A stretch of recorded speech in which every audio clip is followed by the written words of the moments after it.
പറശ്ശിനി കടവിലെ മുത്തപ്പൻ ചരിതങ്ങൾ കേട്ടുകൊള്ളുക. ആനയുണ്ട്, അമ്പാരിയുണ്ട്, പത്തായം നിറയെ നെല്ലുണ്ട്, വാല്യക്കാരുണ്ട്, പൊന്നുണ്ട്, പണമുണ്ട്, സന്തോഷം മാത്രമാ മനക്കലില്ല.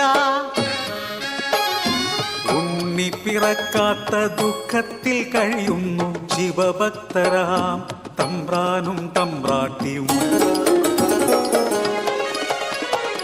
ഒരു രാവിൽ ശയനത്തിൽ ശിവദർശനേ സ്വപ്നെ തമ്പ്രാട്ടി ഉണർന്നു പുലരിയായി. തോഴിമാരൊത്തു നീരാടാൻ യാത്രയായി.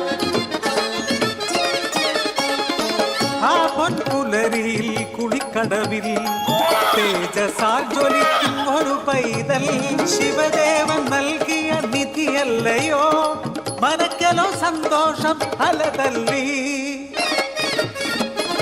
ഉണ്ണി വളർന്നു ബാലനായി, കൗമാരം പടിവാതിൽ എത്തി നിന്നു.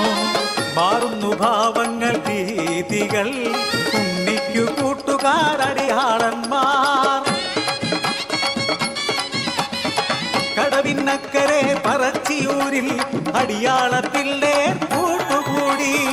തോട്ടിൽ ചൂണ്ടയിട്ടു കാട്ടിൽ നായാടി കല്ലുമോന്തി മാംസം കഴിച്ചിടുന്നു.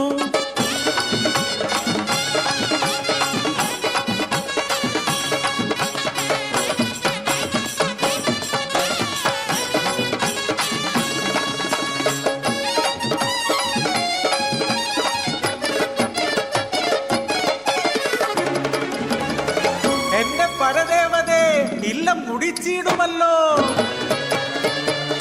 കോപിഷ്ടയാകുന്നു തമ്പ്രാട്ടി, ഉണ്ണിയെ മച്ചിൽ ബന്ധിക്കുന്നു. ജലപാനം നൽകില്ല പൊന്നുണ്ണി, ഗുരുത്തക്കേടുകൾ ഏറെയായി.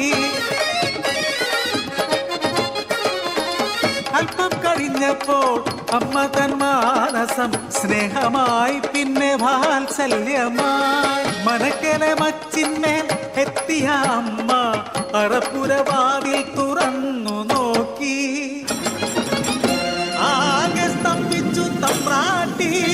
ഉണ്ണി വളർന്ന് മച്ചും തകർത്ത് ഉഗ്രരൂപമായി അലറിയിടുന്നു. തലയും മുഖവും കാണാനില്ല. പരിഭ്രമിച്ചോടി തമ്പ്രാട്ടി പടിപ്പുരവാതിൽക്കലെത്തി നിന്നു.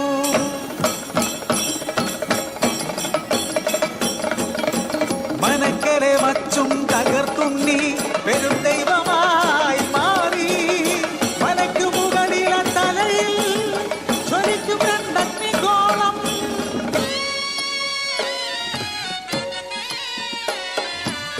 ഭയന്നൊര തമ്പ്രാട്ടി നോക്കാനാവാതെ കൈകൾ കൂപ്പി നിന്നു. അലറുന്ന ഉണ്ണി അമ്മയോട് ചൊല്ലി, മനുഷ്യനു ജാതിയൊന്നാണ്. അടിയാളപ്പറയർക്കു ദൈവമാകും ഞാൻ, മുത്തപ്പൻ ദൈവമായി നിറഞ്ഞാടും.